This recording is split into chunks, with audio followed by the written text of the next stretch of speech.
When I think back on all the fears when I was pregnant, all of them dismissed except for one. The only test the state mandated was genetic. Looking for that extra chromosome. Hello and welcome to the If We Knew Then podcast. I'm Stephen Socks, And I'm Lori Socks. and today we're joined by Caden Cox and his parents, Kevin and Mary. Caden is a kicker for the Caden College football team. You may have heard Caden's story.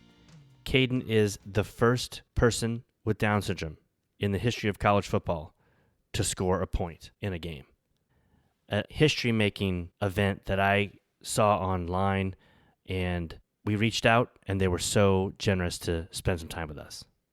I love this story, and it's definitely a story that I wish I would have had when we started this journey, because it annihilates that list of won't do, starting with being on curriculum, graduating from high school, attending college, playing ball.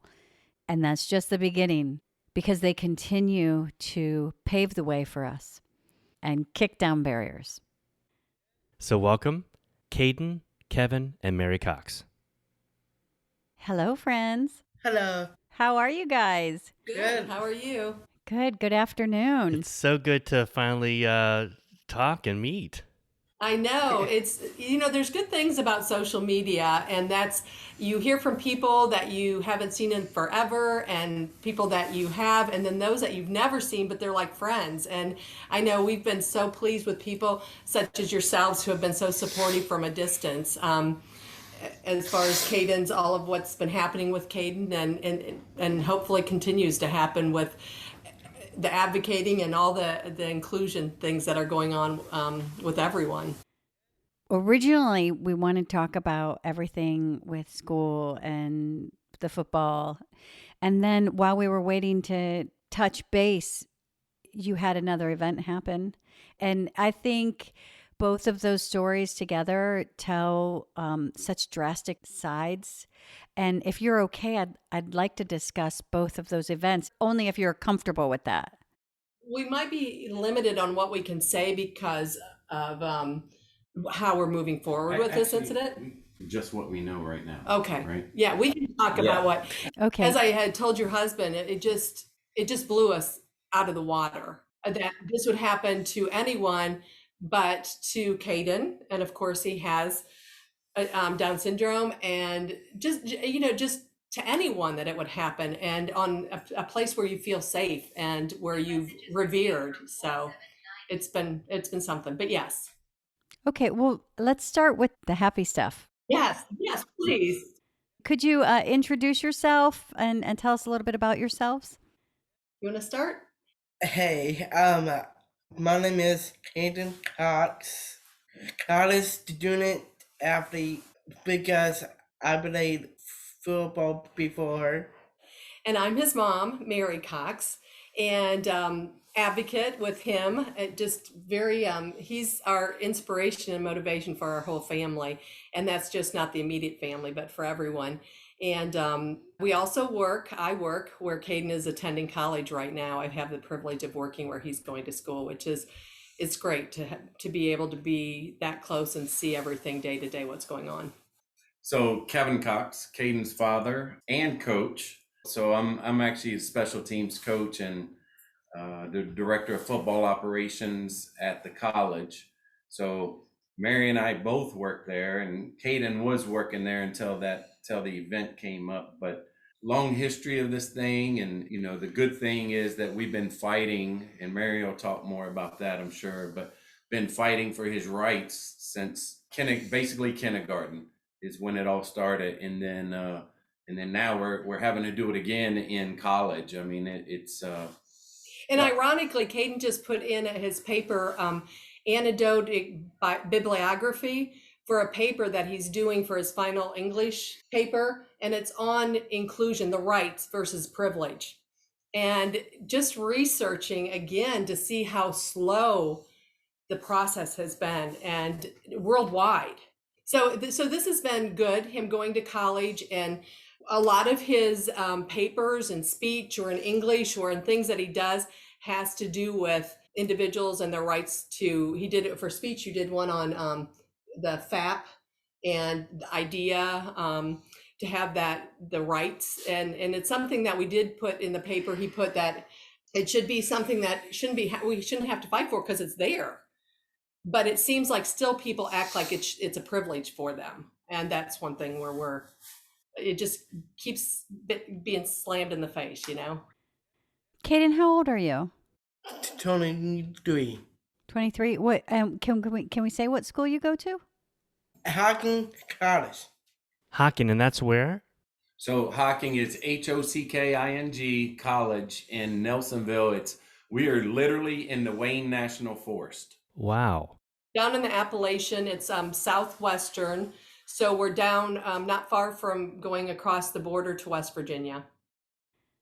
So you were just talking about the fight for education. You know, this is something I'm so glad we get to talk to you about it, because we're fighting the fight. We've been fighting the fight, you know, since Liam was kindergarten and went into the school system. And you're right. We had to fight for his place in school. We had to fight every year with a lawyer. We had to hire a lawyer every year in order to get him a place in the classroom. Now, did Caden stay on curriculum the entire time? We were kind of unorthodox. We moved around. We actually were in Tennessee, and we had to fight for him to go to the same school that his brother did. And granted, everybody has their different opinions. Parents with individuals with Down syndrome feel that inclusion is good. Some don't want it because they don't want their kids in that environment. For us, we wanted that. So that's what we fought for. And we sat down the first day and they said, well, he's going to go to school about 7 miles away at this other area. And I said, no, he's not. I met with the central office, just said, bottom line, get him in here and we're going to talk this out, because this is not going to happen. And literally our subdivision, the elementary school is right there. Our place of business, which we owned a martial arts school, was right there. His friends, his brother went there. And I said, there's no reason he can't go to the same school. There was about 1,080 students in that school. No individuals with Down syndrome were attending at the time. And I said, that doesn't matter. This is where he needs to be. And somebody said, how did you get that to happen? We have the final. That's what parents need to understand. We have the final say. And even back then, we put our foot down and he stayed there. Granted, we made this decision for him to be put in kindergarten again.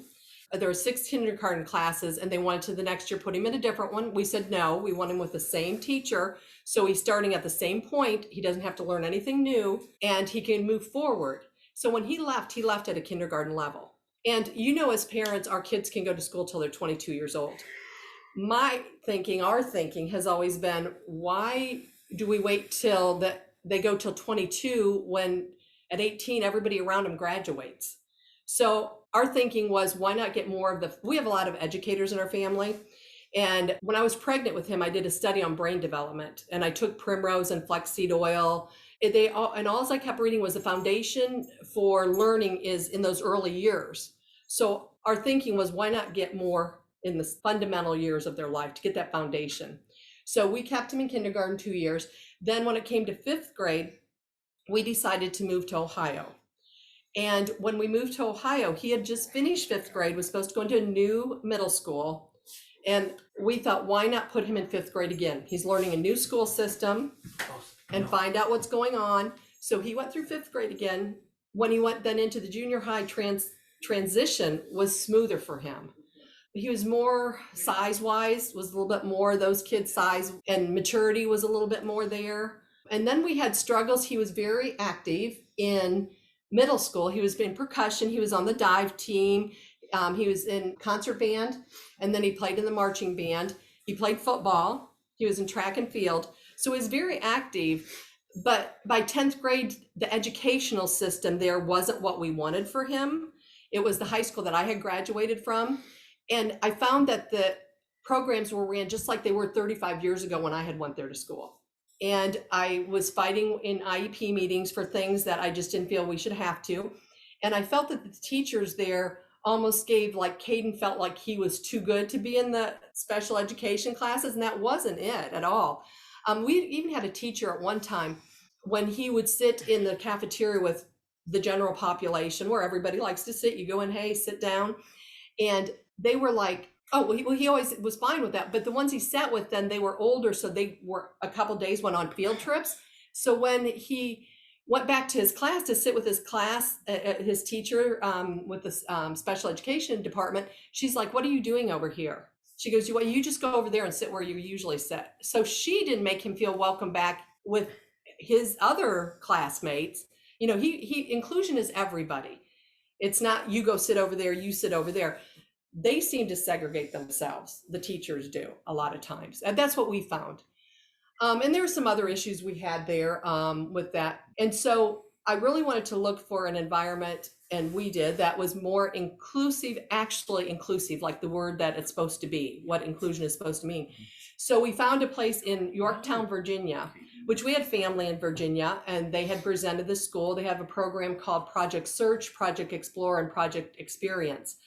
And so Caden went there when he was in 10th grade, and he went through his high school years totally knowing what inclusion was.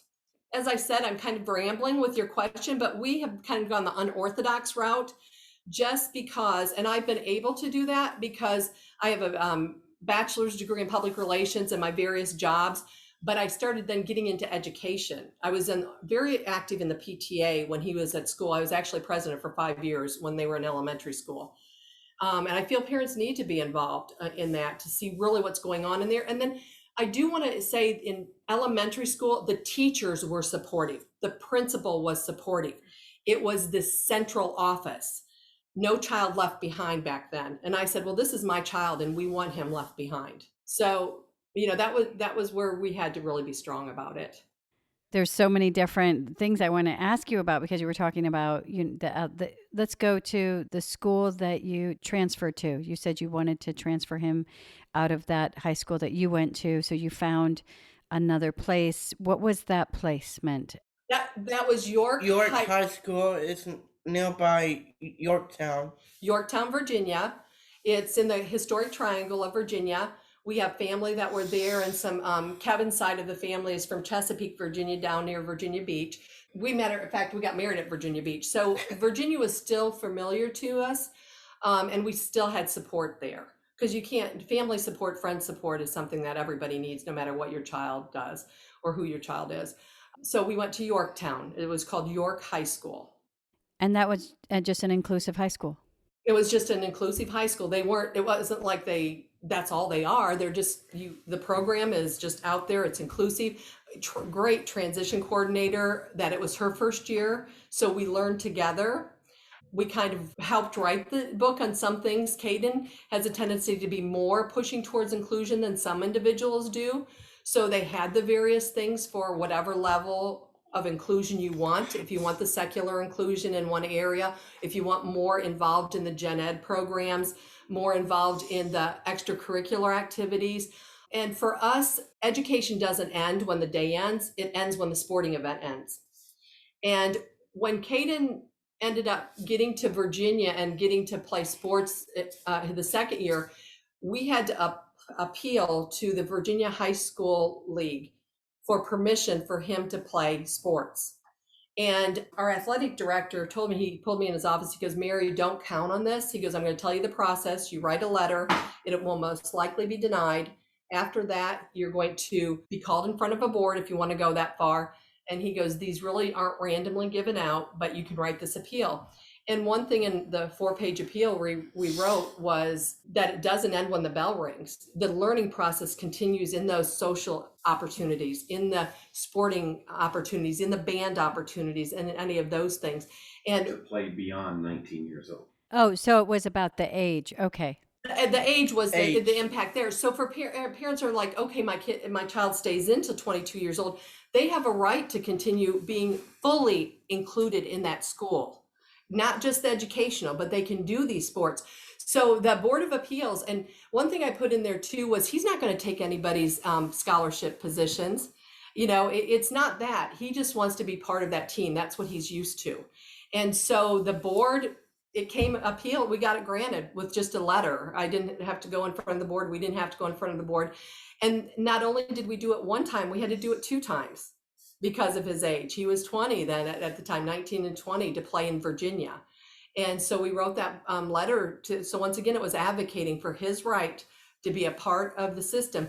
And in the second letter, the president of that board was up from Kenton, Virginia. And he personally called me because I wanted to call you and let you know that we are all behind Caden in what he's doing. And that's what you want to hear. You know, that's what you want. You don't want to have to go in front of a board to give them to do what their rights are.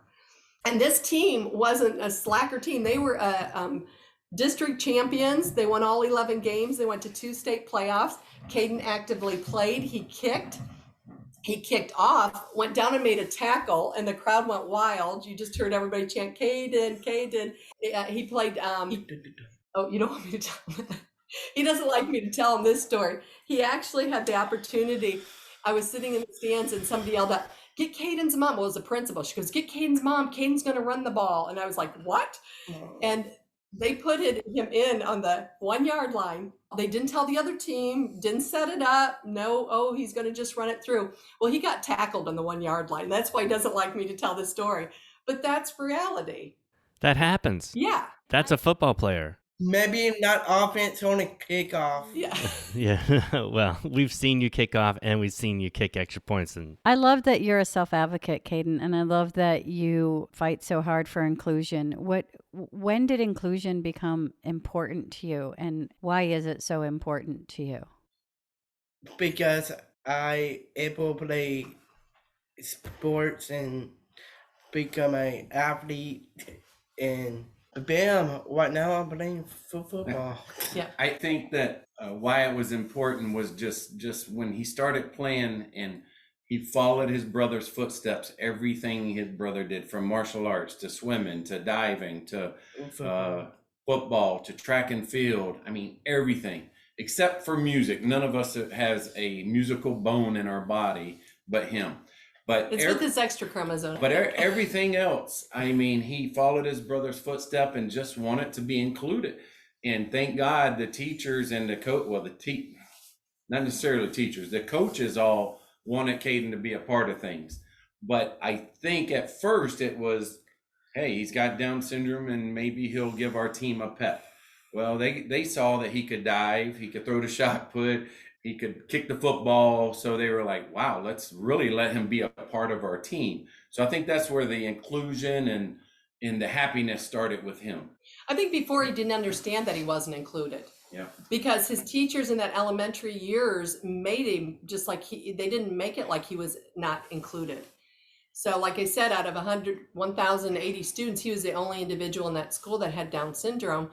And none of parents even were like, our kids have learned so much from Caden. So definitely we were in a fortunate situation with a community that we didn't get the questions that I keep seeing different parents posting now on their Instagram and different things. And I was like, okay, this was 20 some years ago and we weren't getting, but I think we didn't put ourselves in the places of anybody thinking negative or that there weren't possibilities. I think it's important who you surround yourselves with. I think it's very important. You had mentioned these papers that you had written, Caden, about inclusion and FAPE, and that these are our rights. This is This is not a privilege. This is a right. This is something. These are the same conversations that we've had fighting for Liam's education. I feel like a lot of times in IEPs, they think it's a favor that they're going to do for you when it's your right. And I love that this message is coming from you. Yeah. Because it's so powerful. Because Very powerful. One, with Liam, nobody ever expects that it's coming from him. Yeah. They make all these excuses. They look at me and they're like, oh, Mom, that's just so, pat me on the head. And so that the message comes from you, I think that's where the real change happens in our community, not only in the schools that you're attending and the teachers, the people who are naysayers, as well as the people who support you and everyone that's around you, but also other families and parents in our community. How old is Liam? He's 12. Oh, Caden, I love talking to you. Yeah. I love speech has been such a challenge with Liam, just even getting the supports in school. And it becomes a concern for mine. But here I can have a conversation with Caden, and this seeing is believing as a parent, because I'm fighting for the supports. I'm fighting against a system who says things are impossible. and they should be the ones not saying that. I know. Where are you all at? We're in LA, and it's the district is just the district is not geared for Very high ranking success, school, but very but high not, ranking. Didn't geared for denied him placement. He has a Yeah. new school now, but they denied him placement. So, is there the papers that you wrote? Are those anything that we could share in the notes? Would that be possible? Yes. His final project is supposed to be a persuasive research paper, and then the presentation is going to be more PowerPoint presented. But I can send you the one he did a speech, and I will tell you, we could say this. The speech was supposed to be like 2 minutes long, but with Caden, it was like 6 minutes long. But the teachers have been great, looking, because in college, you can't have the modifications, you can have accommodations. Right. So we can have extension, we have different things. And I do want to share with you the last IEP meeting at Caden's school before he graduated, we still were fighting for speech. And the teacher said to me, after, they always have to say it all the time. She goes, I am so glad you fought for that when they tried to say no, no, no. She said, because we can't say anything. Ugh. But if the parent says it and you push for it, they have to do it. And so they have to have a psychological exam and then a final closing IEP. And this teacher was really great to make sure it was packaged. So when he went to the next level, either into a job or an educational or trade school, it helps them to solidify where he was at. So I do want to share with you, the fight will continue, and I hate that. Yeah. But so I hear you as Liam being 12 years old. And Caden, granted, even family members were like, what did he just say? So his speech was the struggle through all. He was out of OT and PT in no time, but speech was always part of our IEP. Does Liam go to his IEP meetings? No, He's going to and start. He will, because He will. we just had an a interview with someone about student-led IEPs. And I think it's very Really opened our eyes. How do you like college, Caden? Yes, it is awesome. Do you have a favorite class? K9. K9. His associates is going to be in therapeutic performing arts and assistive animal studies. And so what we did was sat down with the counselor and we formed an associate's degree that was around his strengths. So he has his dog Bosa, who's laying in here, his dog Bosa, who's after the Bosa brothers. And he's in the K9 therapeutic program and then performing arts. I'm kind of surprised he didn't say the performing arts class. He's in the band at college too. But if he likes the K9, that's awesome. Well, let's talk about football. When did you start playing football? I'm 10th grade because I take karate and then start with playing football now. And Dad, have you always been his coach? Yeah, so yeah, answer's yes. And this just shows Caden always gets his way, because I always said as a coach, I would never coach my own son. Now on Saturdays and Sundays, it's just us going to a stadium and we're kicking, teaching how. I used to do that with Zane a lot, and that's okay. But on the field, I always said I wasn't going to. So what's funny about it is Zane left Fremont, Ohio, basically came to the junior college that he ended up playing at. Well, I went to Fremont, Ohio to coach and teach. Zane was at this Hocking College. Soon as he left, I got hired at Hocking College. So now I'm waiting to go to Texas A&M. No, I'm just Is Zane at Texas A&M? Yes. Zane's coaching at Texas A&M. Yes. Oh, fantastic. But I got up to Fremont, Ohio, and we were outside one day, and we had been kicking with Zane on the weekends because he's getting ready to go to camp, right? And we're kicking with him, and Caden's out there, and Caden's starting to kick some and learning how to kick and getting his steps down. And then we were out at practice one day, and Caden was at practice with us. And one of the coaches saw Caden over there kicking while we were warming up on this end. And he says, Coach Cox, put Caden in the kick. I mean, it happened just like that. And I was like, well, no, because I'm not going to coach my own son, but I overcame that. And next thing you know, Caden, lo and behold, Caden comes out, and we had no other kickers at all. Seriously. Not that he wouldn't have won the job, but we went on and played that season, and Caden played in one game. We won 49-0, and he kicked 7 for 7 extra points. The first year he ever played. So they did a news story, WTOL in Toledo. He was on Friday Night Lights, the first time they ever highlighted a junior varsity person at all, much less than a kicker, right? Yeah, because kickers don't get a lot of Right. money. They don't get a lot. Unless they miss. Yeah, Exactly. You're exactly right. So they did a big story, and it hit 2,500 news channels across the country. I told this to a speech we were doing yesterday morning up in Columbus. My sister called me and said, "Oh my God, I just saw Caden on TV." And this is in Texas, Southeast Texas. So this thing went viral, and we're like, wow. So he ends up going to move into Yorktown the next year. And lo and behold, now I didn't go. I stayed here. That's when I got hired at Hocking College. They go down to Yorktown, and he's kicking down there. And I'm like, wow. So I made a lot of trips from Southeast Ohio to Virginia Beach area to watch him play numerous games. And then now, wow, here we are at Hocking. Yeah. And his coach, his high school coach just texted me yesterday, and he's actually writing a book. And a chapter is going to be about Caden.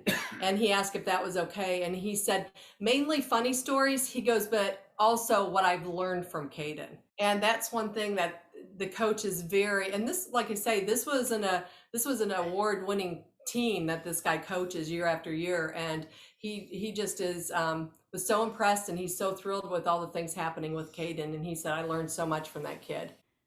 Well, you've mentioned it, at least online. I've read it, how, Caden, you're literally kicking down barriers here, right? Yes. Kicking. How did you say? Is that because you did karate? Yes, it is. Did you just like kicking? Yes. And my big brother, my dad, and my mom take karate. Yeah, we actually had a program called Caden's Kicking Buddies that we work with individuals with It's disabilities in Middle Tennessee. And we owned it. And we're the founders of Caden's Kicking Buddies. So. We owned a big martial arts studio there. So kicking, it started with my older brother, punted at Virginia Tech. He was an All-American at Virginia Tech. Then I punted at Middle Tennessee State University. And then Zane came up, and Zane wasn't getting recruited at fullback and middle linebacker because of his height. I mean, I literally talked to coaches that wanted him, but he needed to be 6'4" and he's 5'9". So that didn't work out good. And I remember having this discussion. I said, man, the best thing we can do to get you on the field, his dream was always to play D1 football. I said, learn how to kick or punt. Now, believe it or not, he punted in college D1, but he was a better kicker than he was a punter. But they had a great, great, great kicker there as well. So for him to fit in, he really hit the field all the time. He was punting. So we called a coach down there that I knew. I used to coach with him. He went to University of Tennessee Martin, and Jordan said, heck yeah, I love that kid. Send him here. So Zane went in, started working with the punters and kickers. And the next year, he was a starting punter for the next 3 years. So it's in the family. So it's in the family. It's in the blood. Mm-hmm. I think the important thing for parents to hear is that there's an expectation, and Caden is doing this. Like we just had a discussion about, we've all seen plenty of videos, like you said, like putting someone on the first line or the first. I don't know football at all. on the goal line, putting them on the third base, and right. I know that much. Putting them on the goal line, and then everybody moves so that person can or pretends go over. like they're going to tackle the person. I do think that there's maybe a place for that support, but as long as it doesn't come from a place of pity, yeah. And a fate, like this is the same thing about our rights. Or like you're pretending to tackle this kid, and so like you're fooling the kid to make him think that he actually scored, So I have a great story on that. The day Caden made history. So I'm director of football ops. I hire all the referees, officials, right? So I went out, and we met at midfield with the head coach, our head coach, and prior to the kick, you went out.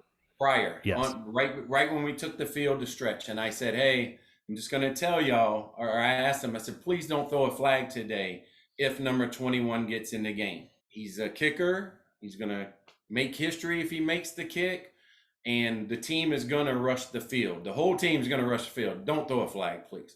So he goes, well, did you tell the other team? I said, the other coach? And I said, absolutely not. And I don't want you to tell them because we want it authenticated. We wanted them to rush Caden. And every game, nobody knew about it. And after he made that kick, that coach came over right when we huddled up to say our Lord's Prayer and talk to the players. And he came by and he goes, hey, coach, give number 21 the game ball today. He earned it. So they knew nothing about it. And they don't know today. Well, I'm sure they probably watch ESPN and saw their name. Yeah. But he went on and kicked in 3 different games, and they never knew. And What didn't they know? They didn't know he had Down syndrome? That he had Down syndrome. That is true inclusion. Yes, exactly. Yes. Exactly. And I know Caden hates the story about that he got tackled on the 1 yard line, but that's that to true me, inclusion too. Yes. you're equal. Yes. And that's what we fight so hard for, is for our son to be seen and treated as equal. Yes. I mean, to me, that shows me those people respect you, Caden, and they Yeah. see you as equal. And that is so hard. You've changed people. You've absolutely changed this world, and you've changed the path for my son. Yeah. And our listeners can't see you, but you are a 23-year-old strong man. You are the things that we were told Yeah. our son would not be. Discount physical activity, sports that have to do with strength, power, ability, and you're proving that to be a misnomer, a false. And you fight the fight, but it's worth it. It is worth it, because sometimes you're fighting the fight and you're like, why am I doing this? Is it worth it? It's hard to fight the fight sometimes. You get tired. But you have to know they may fail too. And that's the thing. You know, Zane had dyslexia and he had his battles, but he was always that good looking kid, athletic, everything going on. But then fellow classmates would make fun of him when he'd try and read or this or that. And I think as parents, we don't want our kids hurt. We don't want them made fun of. We don't want them bullied. But in reality, they're going to be. No matter who they are, if they're any individual with everything going on, somebody's going to find a reason to pick at them. And they need to learn how to deal with that for when we're not in their life. Mm-hmm. And so this is such a great way of independence for all our kids. You know, I understand our protection. As parents, we want to protect them, but we have to let them live their life and have this. Like I said, we've given Caden the exact same opportunity as Zane. We never thought, oh, Caden has Down syndrome. We thought, this is our son and he gets that chance like everybody else does. Because it's your right. And so these are the things that you've done. You went to elementary school and you stayed on curriculum and you graduated, and then you went to middle school. You've been in an inclusive environment the entire time. It was a fight. You have to fight for it. It is your right. And that's one of the things I wanted to talk about, because you said how they were trying to make Caden go to another school. It's your right to be in the home school, the closest in your district where your siblings Not go. 7 miles away. Not 7 miles away. It's your right, and they have the burden of proof. Yes. And parents don't realize that. And so many people, because you trust the system, Yeah, you trust but that professional. system historically doesn't believe in our children because they haven't seen it. I believe in the evolution that they're starting to see it now. And so there's the changes, and also new people are getting into that system. I love that you had teachers at different points that were good and did support and did believe in your son. Caden went to high school. Caden graduated from high school. Caden is in college. Caden plays football, and he plays. Yeah. He plays, and he's earned his spot, and he's really great, and he's broken records, and he does it, and he's equal. And these are all things that when our child is born, they're not even taken off the table. They're just like, don't even, there's even nothing presented. That's not even a thought that we're supposed to think. We were always told what Caden would never do. Caden was supposed to be, even in diagnosis, he was going to be born without his corpus callosum, without his septum, with Down syndrome, the worst case scenario. And the doctor asked if I needed medication to deal with it. I said, no, I need to research. And so I started reading, like I said, a brain development books, Brain Smart, this and that. And I went to my doctor. I said, can I take Primrose and Flaxseed? He goes, well, it's not going to hurt. So sure. So whatever it took, even before having him, to give him that opportunity. And then when we had him, he was in and out of Vanderbilt the first 11 months of his life with pneumonia and issues. And then we were always told, when I asked if he could ever learn a foreign language, when he was like I think it was the first 3 weeks when they come for that social work visit. And I was asking what to expect. And they're like, well, I don't know. Nobody's ever asked me that. So, and I'm hoping for families now, 20 years later, it's changed somewhat, that there's more educated individuals out there. And this lady, the social worker, she had a daughter with Down syndrome herself, who was 11 years old at that time, who didn't think to ask those questions. And I'm not condemning her for that, but that's where we need to, and I'm hoping it gets easier for individuals coming up, that we don't have to, but just like you would do for any of your kids, you need to ask the questions. Well, you have to think 34 years ago, it was still... No, not 34. No, 11 years before he was born. The social worker had... Jeez. I mean, she wasn't too far away from just your child being taken from you. So well, I think it is... In our community, we kind of, which is what we kind of do as a society, we kind of follow what's been happening. We kind of like learn from the past and go, oh, well, we'll just do what we did, and this is the avenue we go in. But it's taking our community and seeing, like you're showing the potentials that aren't even in our minds. When Liam was born, we had nothing with hope given to us. What I want is Caden's story to be given to every parent, to just say, you know what? We know why the doctors and other people, although we had a great conversation with a brilliant researcher the other day, and he was talking about how researchers are now becoming advocates, and there's change there. But we know where the archaic beliefs come from, that those still, as they filter out. But if parents could be given Caden's story but they don't matter. That's just somebody else's belief. We get to believe. Yes. We get to believe in our kids. Yes, exactly. And as parents of young children, give them all the different opportunities, find their strengths, let them find their strengths, and then hone in on those of what because they do. Caden is athletic. Some individuals are artistic. Some are musicians. Some, like to read. They have their interests, and that's where we need to find their interests at a young age and help them develop that, put them in things. Caden, I think the strongest thing we did for him was the martial arts. It was his therapy. He didn't realize it, but the PT discharged him at 22 months. She goes, everything I give him challenge-wise, he does. And it gave him the confidence to go on and do other things. I remember when he played soccer and he went out to kick, and all the kids got in front of, he was supposed to kick a goal, a penalty or something, and all the kids got in front of the goal. And I'm like, how are they going to kick? All those kids are in front of it. Well, as soon as he kicked, all the kids moved out of the way. Where Caden didn't, he was used to already the kicking and the ball and, that type of thing. So he was, even from all peers of his age, he was that much advanced from if they're typical or not, because he had those experiences of the martial arts. He got the confidence, he got the black belt, so he could go out and do other activities. That's the same way as Zane. Zane was the one that got us into martial arts, and they got confidence, not the cockiness, but confidence of themselves in martial arts to go out and do anything else that they want. Well, that's very important, is finding all of our children's passions or strengths and focusing energy there, and you bring up Zane, and it was a similar case. And so it shows you just do it for all your kids, right? You find out martial arts, and you should do that great. For yourself. You find out what your passion is and you go toward that, man, you're just going to make you the happiest, most successful person. And a lot of people think martial arts, oh no, they're going to just start kicking and punching people all over. They don't, because they know they want to earn that belt. They want to get those stripes, and they're going to do what they're supposed to do to go up those belt ranks. So you just stress no taekwondo at school or at home. So you don't go kicking and punching at home or at school. And we actually, Caden taught online during COVID, a program out of, I think it was We Thrive Together. It was We Thrive Together out of Cleveland, started a lot of activities for young adults and teenagers, late teenagers. And so Caden actually taught a martial art program online to teach the individuals to do that. And even then we stressed no taekwondo unless you're on here doing it with us or practicing with someone. You just don't go up and punch and kick people. Well, the thing that's funny is that when they're talking about our kids, they are going to go to school and kick and punch.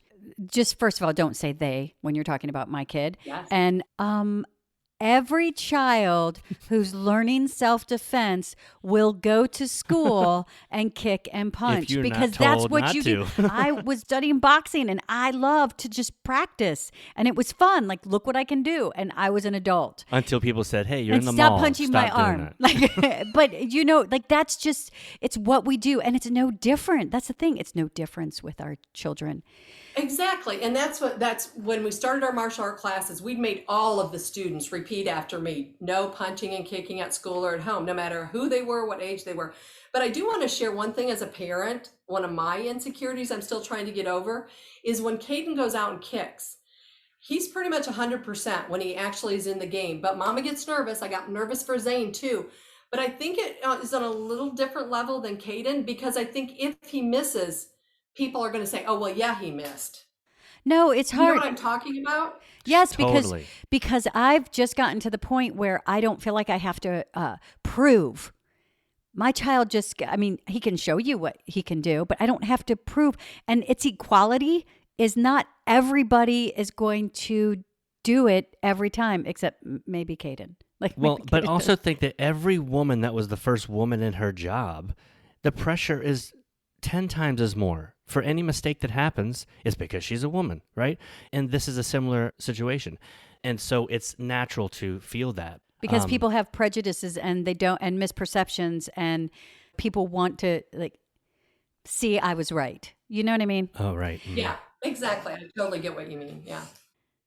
Well, maybe this would be a good time to talk about Because kind of the downside of second part we inclusion wanted to say. is Yeah. the downside of inclusion, of being seen as equal, is something that you guys experienced. Now you said that Caden no longer works at the school.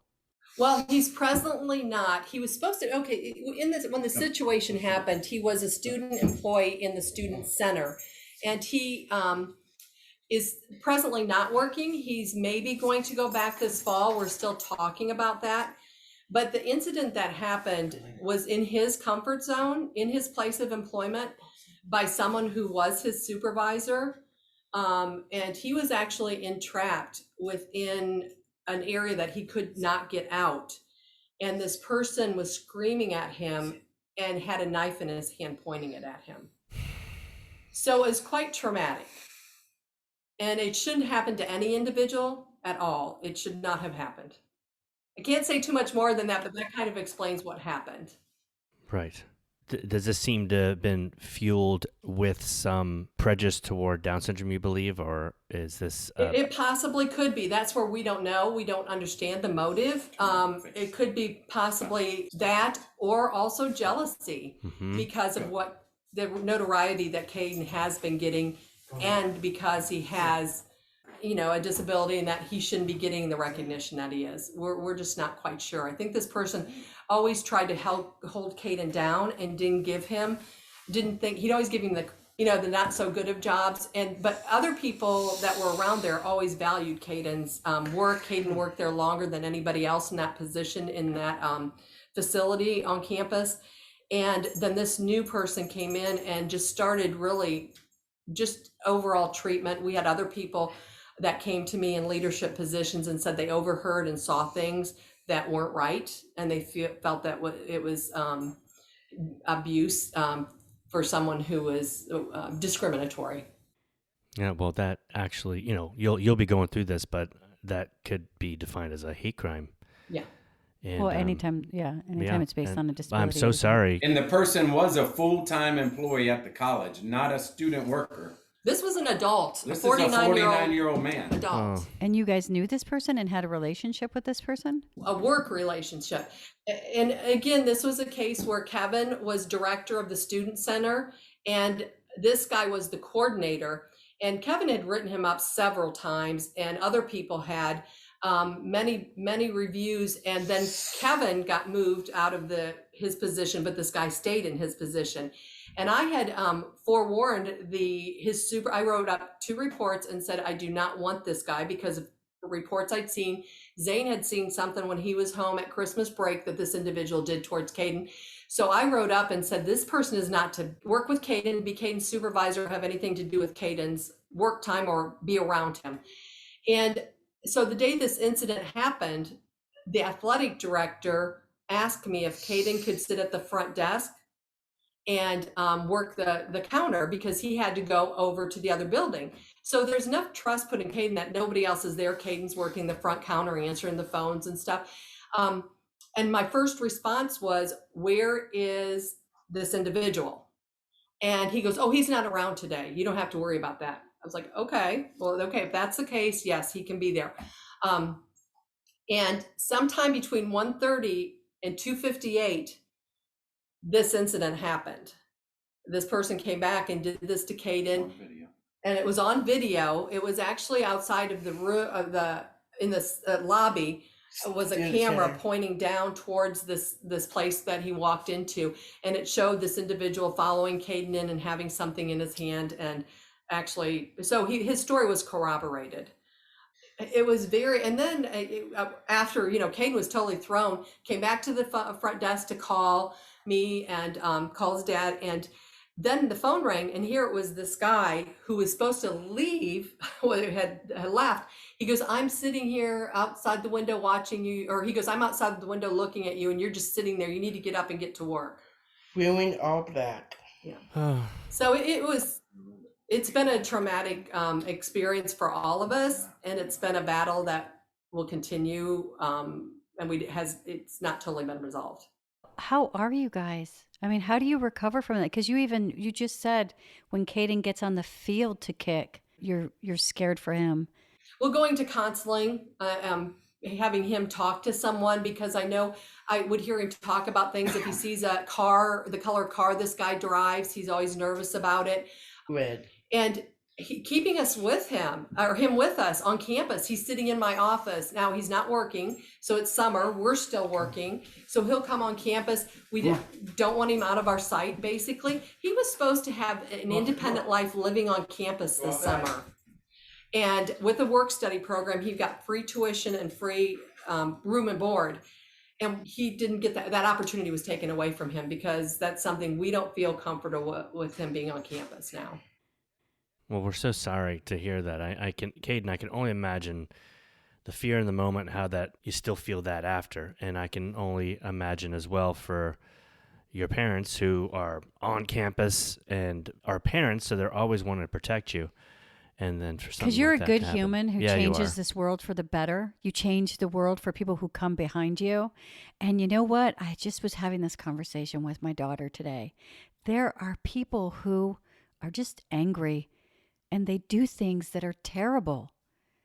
There's no excuse for it. And I'm so glad that you're here with us. Yeah, we actually did a protection order, and we are on pins and needles till the final hearing came. So Caden and I testified last week, and that put some relief to Caden to talk to the judge, and for the judge to say, stalking protection is in place for 5 years, and this individual will have his weapons taken away. And Caden, it was good for Caden to hear that in such an official capacity. Well, that's good. But oh boy. Well, we go through so much in our lives, right? And like Lori said, we know this is going to make everyone stronger. Just like how we said earlier, that you want to protect your kids from failures and disappointments, but sometimes to see the beauty and the beauty in the world, sometimes it comes with some ugly. And the Beast, is that what you said? It came, yeah, the beat. Yeah. He did, so yeah. Liam's favorite movie. So the ugliness, that's right. It really is. It's that, and that's why I was so struck about this conversation that we were going to have today, is because, you guys are going and you have this force, and you're breaking down barriers, Kicking down barriers. Kick it. and you're changing the world. And the hard part of that is that individuals don't like to be proven wrong, and bullies like to bully people they see as weaker than them. Exactly. Yeah. Caden, I had a bully in my life. And they were horrible. And the one thing, I'll share this with you, and I don't share it with many people, and I don't know if it's going to make it to the episode, but I will tell you, the one thing that this person hated more than anything was that they couldn't keep me down. And I don't know what it made in this person, what they felt, but it was something that they couldn't have. And they did everything to keep me down. And the greatest thing that I did was to not stay down, to just keep getting back up. So well done, Caden. Yeah. I'm so happy that you have someone that you're talking to and that that you're able to man, Very you smart. Just advocate for yourself and to know that you didn't do anything wrong, that sometimes people are just jerks. And I'm really sorry that you went through that, because I feel like you're changing my life and you're changing life for my son. Yeah, your whole story makes me so happy and us so happy. And I thank you for pushing the boundaries, kicking down barriers for us, for our son, for our community, for society in general, because this is something that helps everyone. Once we've learned to include everyone in our society, we're all better for it. And just like all the things you've learned through sports and college, the college life, you've taught people along the way. You're learning and you're teaching, and we all are. And the more your story gets out, the more it happens. And we really thank you. Yes, well, we appreciate you guys calling, and that's the thing. You're at a stage that hopefully that they're listening and saying, "Oh, look at my kids really can do this." It's not that they're really groundbreaking now. This is being done by 12-year-olds, 10-year-olds out there, and we can just take it even further now. You guys are great. You're a great family, and I'm so happy. So happy we got to talk. I'm so happy that we got to talk to you. Thank you. It's nice meeting you guys. Good to see ya. Bye-bye. Please follow us on Twitter at If We Knew Then Pod, and you can drop us a line on our Facebook page at If We Knew Then Pod, or visit our website, ifweknewthen.com, to send us an email with questions and comments. And you can join our mailing list there and get alerts of future podcast episodes. All these links will be added to this episode's show notes. Thank you again, and we look forward to you joining us on the next episode of If We Knew Then. The kids will learn from each other. It's better for society. Teaching love, compassion, empathy. Oh yeah. And despite your judgment, he'll decide what he can do. Mama wouldn't take that chromosome away.